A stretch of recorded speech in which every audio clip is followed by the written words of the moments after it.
और इसके उद्देश्य क्या होते हैं, अब हम इस पर थोड़ी सी चर्चा करते हैं।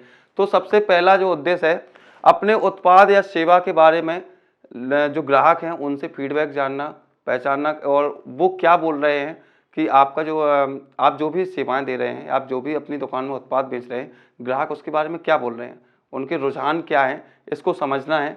दूसरी जो बात होती है कि आपका लाभ, मूल्य, लागत, मार्जिन, ये चीज़ें हमने पहले भी तय की थी, लेकिन अब हमें प्रैक्टिकली देखना है कि हमने जो लागत लगाई वो कितनी है। इसके बाद फिर हमने सेल किया, कितना बिक रहा है, उस पर फिर हमें लाभ हुआ, मार्जिन हुआ, वो कितना हो रहा है, इसको चेक करना है।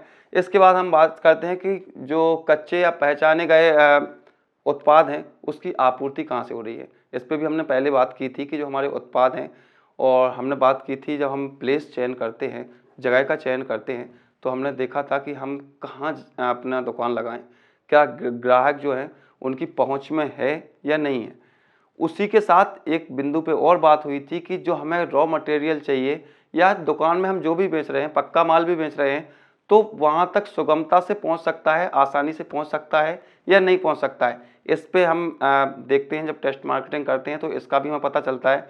इसके बाद प्रचार, आपका जो विज्ञापन है, कैसे हम अपनी दुकान को ज़्यादा एरिया में फैला सकें, ज़्यादा लोगों तक पहुंचा सकें, इस पे भी बात होती है कि कौन कौन वो लोग होंगे, क्या क्या वो तरीके होंगे जिससे हम प्रचार के जरिए। जो चौथा बिंदु है उस पर हम बात करेंगे। इसमें हमें ध्यान देना है कि सबसे पहले हमने एक रणनीति तैयार की थी कि हम व्यवसाय को कैसे आगे लेके जाएंगे, उसी से संबंधित अपने व्यवसाय का प्रचार प्रसार कैसे करेंगे या ब्रांडिंग कैसे करेंगे। उससे पहले हमने तय किया था कि हमारा जो हमने विभाजन किया है, हमारा जो ग्राहक है वो कौन होगा।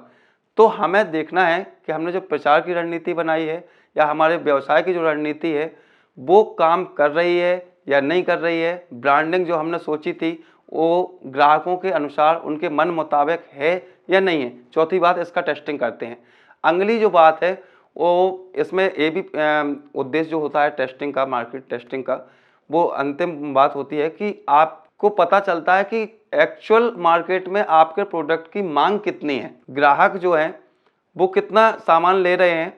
हमने जैसे पहले तय मार्केट खोलने से पहले एक एनालिसिस किया कि हो सकता है कि हम एक दूध डेयरी की दुकान खोल रहे हैं और एक दिन में हमें 50 लीटर दूध चाहिए होगा, लेकिन जैसे ही हम उस काम को स्टार्ट करते हैं फिर हमें एक्चुअल वास्तविक स्थिति पता चलती है कि नहीं, हमें 50 चाहिए या 20 चाहिए या हो सकता है 100 चाहिए। तो ऑल ओवर जो 5 स्टेप हैं, 5 बिंदु हैं जिनके आधार पे हम मार्केट टेस्टिंग करते हैं, इन पे हम जानेंगे और इनको हमें सबको समझना भी है।